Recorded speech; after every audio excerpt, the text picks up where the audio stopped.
Hi guys, and welcome to the tutorial where we will explain how you can edit Google Form after submitting. So let's dive in. Start by opening any web browser on your device, such as Chrome, Safari, or Firefox.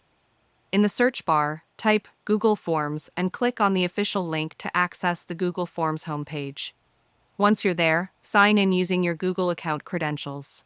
If you're not already signed in, you'll see a Sign In button at the top right corner. Click it and enter your email and password. After logging in, you'll either create a new form or open an existing one that you want to modify. Once your form is open, look towards the top right corner for the gear icon, which represents the settings menu. Click on it to open a new window with several setting options. In this menu, scroll down slightly until you find the Responses section. Here, you'll see a toggle called Allow Response Editing. By default, this option is turned off.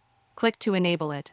Turning on this setting gives respondents the ability to return to their submitted form and make changes if needed, whether they made a mistake, updated information, or simply want to revise their answers. Once you've enabled the editing option, don't forget to click Save to apply the changes. Now your form is set up to allow post-submission edits. Next, move your cursor to the top of the page and click the Send button. You'll see different options to share the form, but for now, simply copy the direct URL link to your form. You can share this link with your audience, classmates, clients, or anyone who needs to fill out the form.